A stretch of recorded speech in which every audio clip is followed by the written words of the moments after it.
In HBO's gripping adaptation of The Last of Us, we've watched Ellie evolve from a wisecracking teenager into a hardened survivor shaped by the brutal world around her.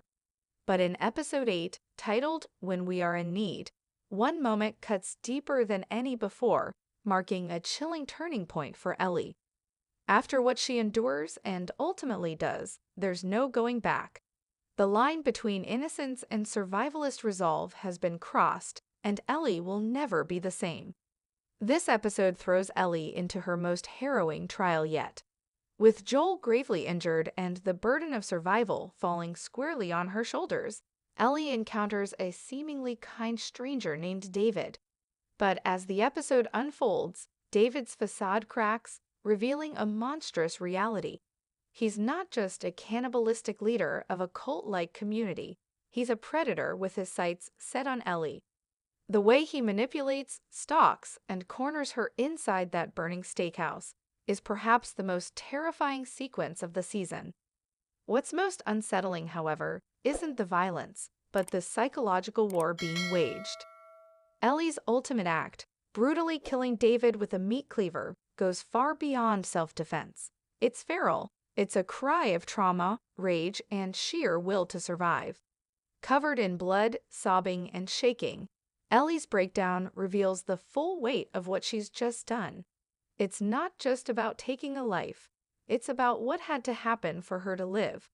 That moment, as she slashes repeatedly while David's lifeless body lies beneath her, is when the audience realizes Ellie has crossed a line from which there is no return. We've seen glimpses of Ellie's darkness before. Her immunity makes her both a miracle and a target, and she's been forced to kill to protect herself and others.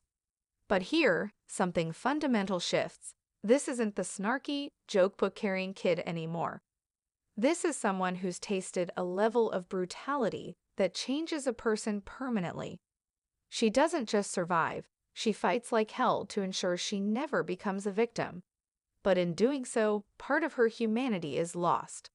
When Joel finds her outside, dazed and trembling, his embrace feels both redemptive and tragic. The softness in his voice, "It's okay, baby girl," recalls his long-lost daughter Sarah. It's a heartbreaking reunion not just between two survivors, but between two people clinging to the last shreds of their old selves. But for Ellie, that part of her may already be gone. The brilliance of The Last of Us lies in its refusal to shield us from these moments. There are no tidy resolutions, no neatly wrapped arcs. Trauma lingers. Decisions haunt.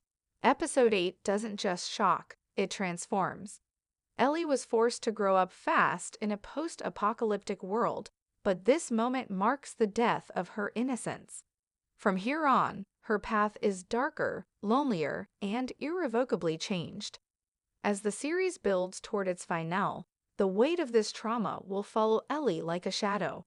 And while she may never speak of that night again, we'll remember it, for the horror, for the heartbreak, and for the irrevocable truth that in this world, survival comes at the highest cost.